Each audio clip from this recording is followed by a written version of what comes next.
Hi, welcome to another exciting episode of the Andre The Beast Crayton Show. Another exciting show, another exciting guest, and another exciting story.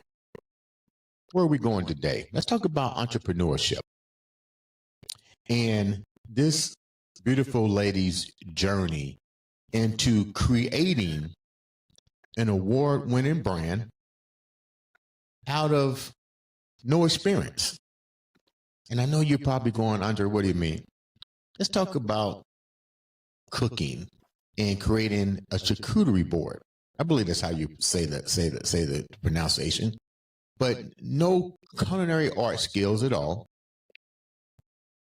And like we all have, coming out of something. And we ask ourselves all the time, how do we get to the levels of I can't to the levels of I can in our lives? I know we all have asked ourselves this question, and some of us have somewhat figured it out. Well, she has definitely done that. I'd like to welcome to the show, Miss Erika Lebo to the show. Hello. Thank you. What's up, Erika? Nice last name. Before we even get started, Lebo. What is that? French? Is that French? It's actually it's a mutt. It's a little bit of everything. I couldn't even tell you where it comes from. It's a beautiful name. Thank you. Before we get started with your bio, and I read it, it's definitely heart-wrenching, but at the same time, it clearly shows the never say die the beast attitude. Tell the viewers a little bit about who Erika Lebo is before we get into your show. Yeah, I would say that I am a powerhouse, and that's something I never thought that I would say. And I'm sure we'll get into this later, but I didn't have the easiest upbringing from before conception. And I got through a lot of struggles, and I always just tried really hard to find my way, figure out who I am. Do I belong? Where do I belong? And I just stumbled through life, and it led me down this amazing path to where I am today at a level of national speaking and entrepreneurship. Now, I looked at your resume. That's right there. You grew up and was raised in Pennsylvania, but there was a moment in your life where you didn't feel that existence was even part of your fabrication. You dealt with some rape, but more importantly, I want to deal with this part right here, because that's all of it is crucial. But let's talk about the part where you said you didn't even feel like you should even be here. You should even exist. When did all this start to manifest itself? Honestly, I would, as young as I can remember. And that's because my story, I didn't have two loving parents who came together and created a family. My mother was 17 and was raped at a party in her basement. And that was how I was created. And I come from a very open family. They never hid that from me my entire life. I knew that my dad didn't want me and that I was a mistake. And when you have that mindset your entire life, you're just constantly trying to prove that you belong on this earth, that you belong in relationships, you should have friends, and your entire life is just trying and just you just want people to see you, and you just want to prove that you do belong here. And it took me, I would say, until my mid-30s to finally come to terms with that I do belong here, that I am a miracle. My mom decided to keep me for a reason, and I'm here, and I am doing everything I can to make a difference, a positive difference in this world. And I want to impact others who have these same feelings, who came from nothing or who feel like they're a mistake, and let them know you are not. If you are here on this earth, you are not a mistake. When did your mom or your family decide to let you know what had happened to you, that you was a product of a rape situation? Mm-hmm. Like, what age were you when that was revealed? I would say elementary school. I was very, very young. Not that I understood really what that meant, but I was told the story that when I was born, the man who my mom, because she knew him, and she told him, "You are this child's father." I was always told he came into the hospital room, took one look at me and said, "That's not mine," and walked out. And that has been my forever story. Now, at that time when I was 3, 4, 5 years old, that was the extent of it. It wasn't until I would say probably like 10, 11, 12, when you start learning about the birds and the bees, that I was introduced that it was more violent than I initially knew. When did it really become? Well, I'm pretty sure all of it was a struggle, but at that age, like you said, you don't know what it means. You're not going to pick up the Webster's dictionary and talk about it. But when other kids have their mom and their dad, these things do begin to show its ugly face, because he's not there, but they told you this tragic story. How did you start to evolve from that, to go talk to your parents and say, you know what, this is really becoming a struggle for me? So I actually kept it to myself. I didn't share it in high school. I didn't share it with any of my friends because I was legally adopted by who I do call my dad when I was 6. My mom did marry, and I called him my dad. And it's so funny because he's a little 5'3" Italian. My mom's 5'3", and I'm 5'10", blonde hair, blue eyes. And people are like, how is that your dad? So we would just laugh about it and never actually tell the truth. So it wasn't until I got older that I was able to share that. But the way that affected me was I didn't let myself get close in relationships either. I didn't have close friends. I didn't go to people's homes. I was so infiltrated by the safety that my family gave me. And, they just always made me feel like our home, our people were it. No one else could ever understand me. And so my entire life, as a child, I just had a really hard time forming those friendships and trusting others. That would seem like to me that would be a difficult path from junior high to high school to college, being put in that type of adaptation mindset that I'm pretty sure that I don't know. It's like to me it will handicap even developmental skills. Did that happen to you? I actually had the adverse reaction. I worked really hard in school. Again, I always wanted to be the best, do the best, prove myself. So I was always top of the class. I was in the gifted programs.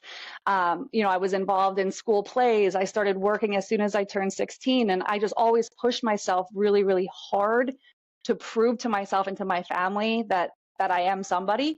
But outside of my circle, I just didn't push myself. How difficult was it for you to really have an open heart-to-heart with your mom about what had happened to her, and the fear that, because I'm pretty sure your mom was afraid, and that fearness basically was inputted onto you with the safety net, figuring that this could happen to you. How much of her pain was released onto you that you had to move away as well? Because it's really your life now. Not saying that couldn't happen to you, but you're carrying around her pain. And part 2 to this question, did she ever get closure or help with that? No, she didn't. And actually, her and I, we don't speak anymore. And it stems back to the fact that I actually met my biological father about 15 years ago. And when I told her that I found him and I met with him, our relationship instantly changed. I don't think that in my mind, I realized the hurt it would cause her, just because I had so many questions. I needed to know who this person was, where I came from, his family, his health history. Like, I needed that for me, but I never took her feelings into consideration, that this would be opening up this wound that has been healed for over 30 years, and so I think that was started the downfall of our relationship. But prior to that, in school, I had very early curfews. I was, I had a boyfriend in high school, and I had to be home. I was a senior. I was 18 years old and still had to be home by 11 p.m. And so we had some hostility in high school as well, that I did move out. I moved out and lived on my own the week after I graduated high school, just because I needed some freedom. And you actually just made me realize that could be why she was so hard on me growing up, was because she didn't want that to happen to me. And I never thought about that before. Let's go back a little bit. And I'm sorry for the fact that you and your mom have lost that level of communication. But with that taken in mind, I know you've probably done some deep searching here. Yes. What is her mindset now? Because you've opened Pandora's box that have been a secret. Here's a dude, here's a man that walked in. I always tell people there's two sides to every story. There are. There's two sides. There's the perpetrator and there's the person that the act of the violence has been put on. I'm not condoning it in any way, shape, form, or fashion, but there's still two sides to every story. You heard your family side for so many years, all the way up to probably past your 18s in college. And now here's a dude that makes perfect sense. You know, you have your own life. You need to know who this person is for even health reasons. What was the first part of this question is, how did you find him? What, because they had to leave breadcrumbs. So the door wasn't completely closed in your family. Somebody knew a way to get in contact with this individual. Yeah, so my mom knew that I always had a yearning just to know who my father was. So she was able to find his senior photo, and I had a little clipping. That's it, just his senior photo with his first and last name. That's all I had my whole life. And so when Facebook came out, I started searching his last name. I knew the city he came from. And I found a girl who was a lot younger than me. And I reached out to her and I just said, hey, is this your father? And she said, yes, it is. Why? How do you know him? And I said, well, I think I might be your sister. And it snowballed from there. It was crazy. Crazy, ain't it? It is. It really is. Yeah, but I got to meet him. We met at Panera. We sat down for probably 3 hours. And like you said, there are definitely two sides to every story. His side was that absolutely, yes, we did hook up. That happened, but it was mutual. We were drinking. It was a party. There was nothing terrible. And he did come to the hospital and he saw me, but he said my mom was with multiple other men. So yeah, he was in denial. And there was never a question of a DNA test or anything like that. But when I finally got to meet him and hear that side, yes, I'm still a mistake. Yes, I still shouldn't be here. But at the same time, it was almost like I could breathe, like that weight was off my shoulders a little bit. Like maybe it wasn't as bad as they made it sound. So it was a little bit freeing. Because that would have been a question I would have asked. Why didn't you reach out? I just think he was in denial all that time. And he started his own family. You know, a few years later, he got married, he had children. And I think, you know, in the back of his mind, I wasn't his. So I don't know that he had a reason to really reach out because he was in denial. But after he saw me, he said, there's no denying it because I look just like him. Like you walk in and see him and you see you guys look just alike. What was the first question that you asked? Goodness, there was just so many questions. And I think I said that to him. I said, I have thought about this moment my entire life, 30 years. I have waited for this moment. And my mind was blank. I just looked at him, you know, and just took it all in and looked at his nose and his teeth and his eyes and was like, wow, this person that I've dreamt of my entire life is sitting here in front of me and I'm half of him. I mean, it was just so surreal. It was so surreal. But honestly, the whole conversation is such a blur. What was his emotion? Did he cry? Did he, you know? He did. He cried. He told me not necessarily that he had regret, but he felt sad for me. He felt sad that I had to live my whole life without him as my father. He had a lot of just sadness for me, I think, you know, that he wasn't there. Did he ask about your mom? I don't think so. There's no lost love there. So let's move back a minute. Sure. There's a disconnect, unfortunately, between you and your mom because we all have to live and come to grips with our pain, and we have to figure out our individual courses on how we get out of it. Evidently, your mom haven't got out of it. Your mom created the story that took place. He created the story that took place. Now it's up to you to decipher the two. But the bottom line is your mom raised you. Yeah. Your new stepdad adopted you. Mm-hmm. Have you ever really put yourself down that all this happened in her shoes for a moment to understand that what happened is her story, and it may not ever change. But you opened up Pandora's box for her that she never wanted to be open. Whether she probably said, "Well, now you know. Now, whose side whose side are you going to believe? How are you going to deal with this moving forward with your mom? I know you don't want that relationship to just filter. You already missed out on your biological father. Now you're about to lose out on your mom because of something that happened when they were both young 17. individuals. Yeah. Yeah, it's definitely a shame. I mean, as we all got older, there were other instances that I saw in my mom that I didn't necessarily agree with. A lot of narcissistic behavior, and I don't want to throw her under the bus too much. Right. But she's in California. She's living her life now, but she's completely alienated from the entire family, with the exception of my one sister. How was that relationship with your one sister? Does she understand what happened with you and the newfound your father and so forth? How is she? Because that's really maybe your only link to helping bridge the gap. What's that relationship like with you and your sister? We're pretty close. She also lives in South Carolina, so we're not physically close, but we have a decent relationship. She still talks to my mom. She still talks to me. But when we talk, I don't talk about my mom. So, we're pretty close. And we look at each other as sisters. She's only a half sister. She's my adopted dad's daughter. So we're half siblings, but we look at each other as full siblings. How close are you and your father now? I mean, you guys still have a close relationship now? The guy that you just met, your biological father. I tried really hard to maintain a relationship. He would visit Pennsylvania every Christmas, and we would try to connect, and it just didn't really stick. We just never bonded. We tried, but it just wasn't there. So I'm at peace. I did get to know him. I follow my half siblings on his side through social media, so I still get to see them, but he and I don't have a relationship either.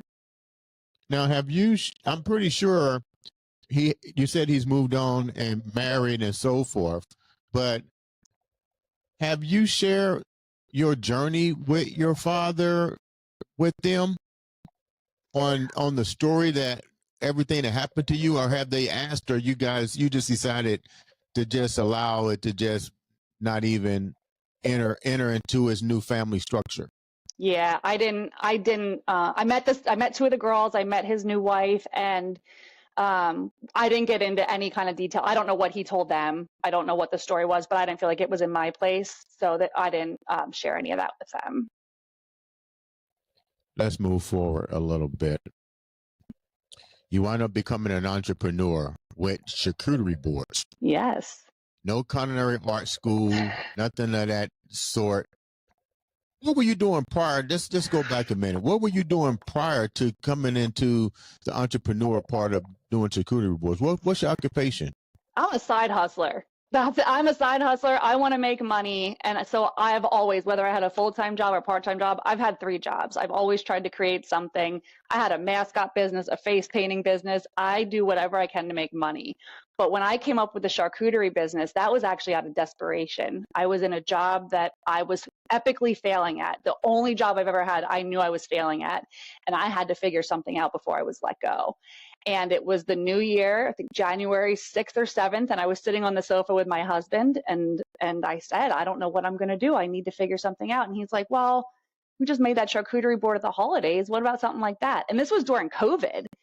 And I thought about it, and I was like, yeah, I think I could do that. So that night, Facebook page, Instagram, website, everything was set up and ready to go. And I ran with it.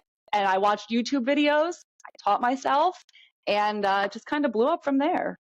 So let's go back a little bit. You have now talked to your biological father. Mm-hmm. He's now started his own family. You met at least one of the siblings. Now you have to ask yourself this question. Based on what you've known all your life, do you share that information with them, or do you keep it and go to the grave with it? I decided not to share that with them. I didn't think it was in my place, and they knew I existed now. So I felt like it was up to him to share his story with his children, and I don't want anyone to be the bad guy because I wasn't there. I don't know. So I did not share any of that with them. Now, let's go back a minute. We talked about your mom's story. It's two versions here. Mm-hmm. You have to decide which one is which. You're trying to rekindle a relationship with your mom because your mom has clearly gotten upset that naturally you're going to find out another side of the stuff Yeah. and has crippled you guys' relationship. You're cool with your sister. Mm-hmm. What's it like with you and your mom now? How do you bond that? Your mom has moved to you say California, right? California. Mm-hmm. How do you bond that? Because this is a woman that clearly raised you. I get it. I get it. Trust me. Trauma is crazy. And nobody knows except for them to exactly what took place in there. Your mom wanted you to believe her. Mm-hmm. Your dad said, this is my version. Your mom's pissed and moved on. How do you bridge that? How do you bridge that? Oh, I'll let you know when I figure it out because I have not been able to at all. The older I get, the more life experiences I have, I understand her better and where she's coming from. But it has been so long at this point, I don't know when I'll be able to comfortably reach out and work on building that relationship again. What do you regret the most out of this part of your journey? The fact that you've opened the Pandora box and you've now understand another side of it, but at the same time, there's a disconnect with your mom. You now have new siblings. I don't know what that's like. I'm pretty sure you probably bond some type of, and that's a good question. That's a two-part story. Okay. What's that like? What do you regret most between that two? Let's start with your mom and your dad. What's the regret here? That you open up the box and now you hear her side of the story. Now you got to choose side. What do you regret out of opening that box? So I'm glad I did. I'm glad that I reached out to him and heard his side of the story and got to know him. But if I could go back and do it again, I think that I would keep that my personal secret. I would not bring that up to my mom, let her know his side, let her know we talked. I never put myself in her shoes and the hurt that it could cause. And in retrospect, I think that was probably the biggest mistake of the whole thing. You now have brothers and sisters, and I'm speaking from experience now because I've seen this with my own father who's happily married, and she has her own children. I mean, we're all the same ages, and my dad wants, everybody wants that bond, that chemistry. That like, you're 3 years old and you'd be like, dude, it don't work like that. Right. It don't work like that. But these are your, is it half brothers and sisters? Mm-hmm. What's that like? Do you bond a relationship? Do they want to bond a relationship with you? Because you still got to keep in the closet. What happens? You don't want to throw a firecracker in there and they really hate you. So how do you keep that? Yeah, well, with his children, he actually has 4. He has 2 from his first wife and 2 from his second wife. I met the younger 2. I never met the older 2. And they were sweet. We talked a little bit, and I do follow them on social media, but I never developed a relationship. I do social stalk them, and it makes me sad. It makes me sad because I see him in pictures and at their birthdays and at his grandchildren's birthdays and at the weddings, and it hurts me that his other 4 children are experiencing this amazing, happy life with their father. And, I'm not part of that. That makes me very sad. And I don't have a relationship with any of them. And then on my side, where my dad who adopted me, I also have 2 half siblings, and our family dynamic is so crazy. And my sister is the only person that I have a relationship with. She does know the story. But we just don't really talk about it. We don't let that affect our relationship. And I think we interact like just most regular siblings would. You mentioned something that it hurts to go back and look. Yep. Who do you put the blame on? You can't be human to ask yourself. You can ask yourself, how did I get like this? But it's only human nature to say, who do I point the finger at here? This could have been my life. Do you blame both of them? for being young and adolescent? Do you blame the people that kept the secret? Because your mom, part of your family knew this. Yeah. Who do you blame for all this? I think it would go back to my father. At any point in time, he could have just said, let's find out, let's figure it out, let me try. My mom decided to keep me. And so I feel like she did her part the best she could. And my family rallied, my grandparents are like my parents. They supported me through everything. So I would say I do blame him for not stepping up, for not trying, and for just moving on with his life and creating a new family. But I'm pretty sure you shared all of that with him. Yes. Correct? Yeah. What did he say?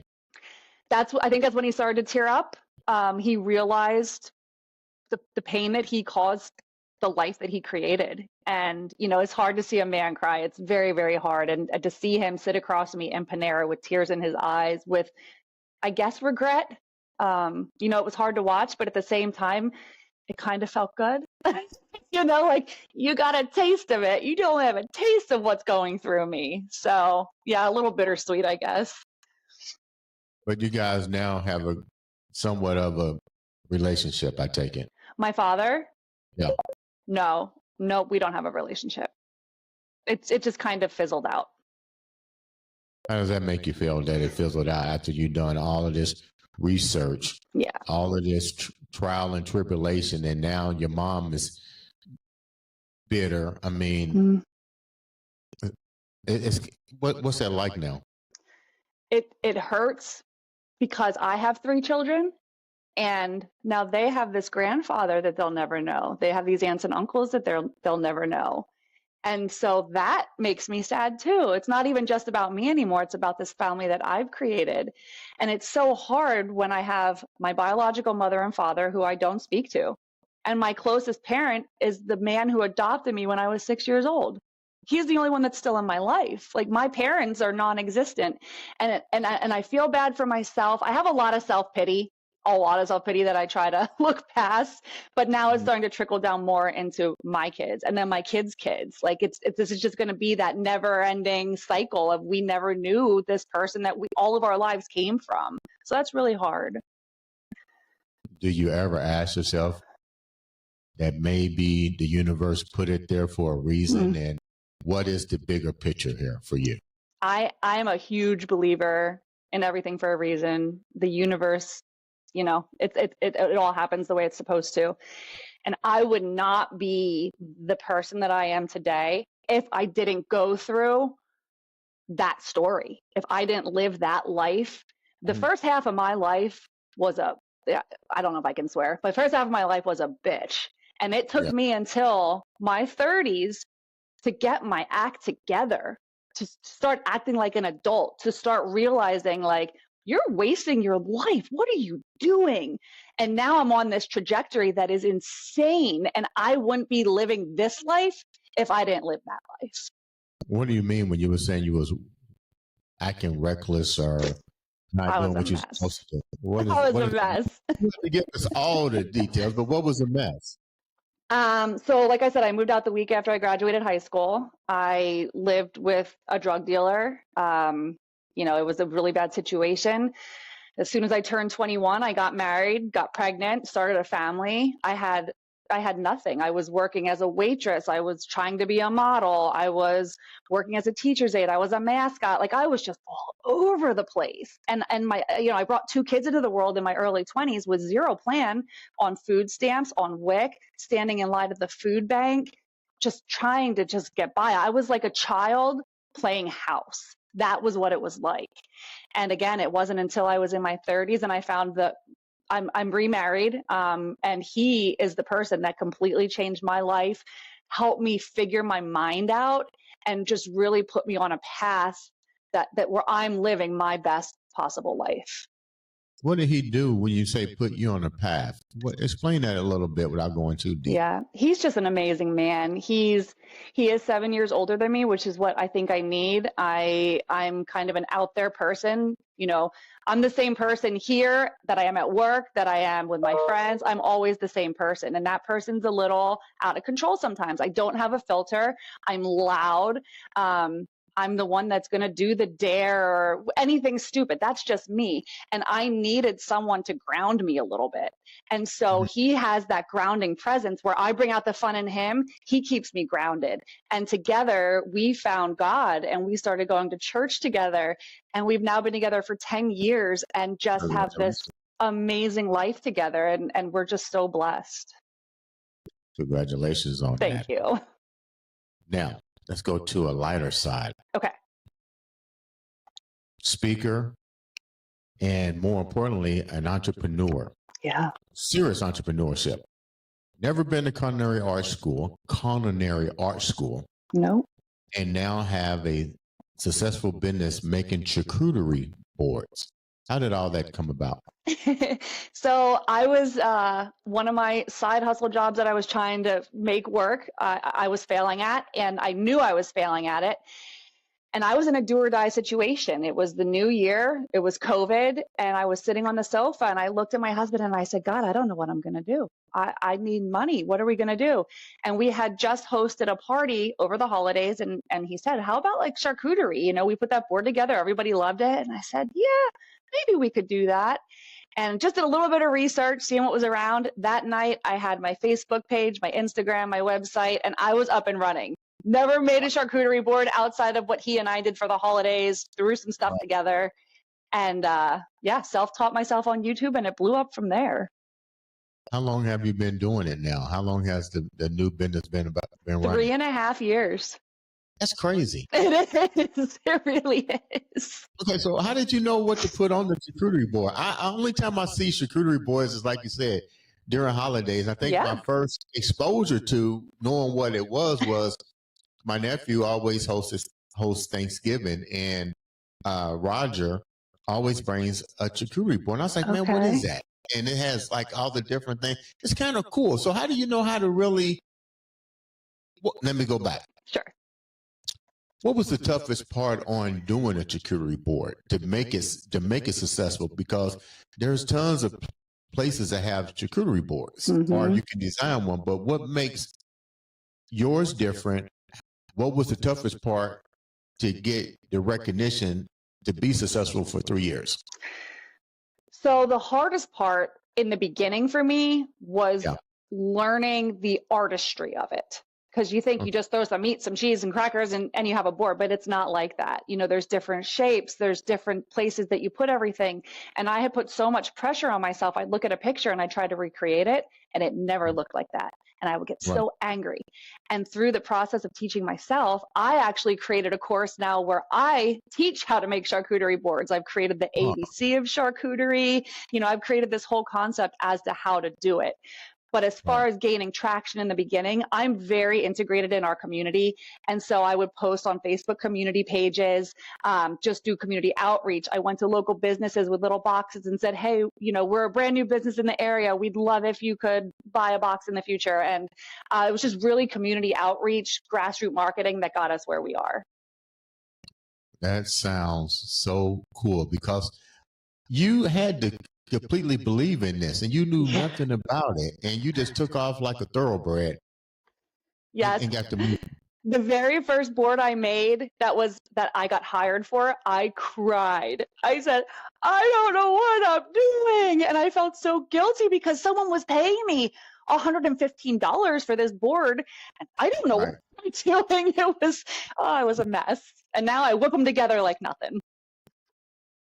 With that said, you look back on your life, it's still filled with a little bit of pain, I can see. Yeah, for sure. But the bigger side of the story is the answers, whether they be true or false, have been given to you. It's up to you to determine if you're going to let it affect you, cripple you, or allow you to be stronger and move forward. You definitely are now a public speaker. You've been in business for 3 years. You met a beautiful husband. You guys have found your spiritual connection. You have your children. Such a journey. What do you leave the viewers with from this story? All I can tell you is whatever you've been through, wherever you're at now, it will get better. Trust in yourself. Believe that you belong here. people love you. You're making a difference. And, you know, just take every day as you can, because you only have one life, right? Don't live in the past. Don't look in the past. Look at how far you've come already and how far you can go, because you got this. How can the viewers reach out to you to know more about your charcuterie boards, public speaking, the whole 9 yards? So our website is 73charcuterieco.com. 73 is my favorite number. That's where that came from. My TikTok handle is everydayoof, OOF, because I'm a goofball and I like to make fun of myself. I have another TikTok page called Restaurant Girl Sultant, which is about the restaurant industry and how to be more successful in restaurants. Yeah, that's about it. The charcuterie business and TikTok.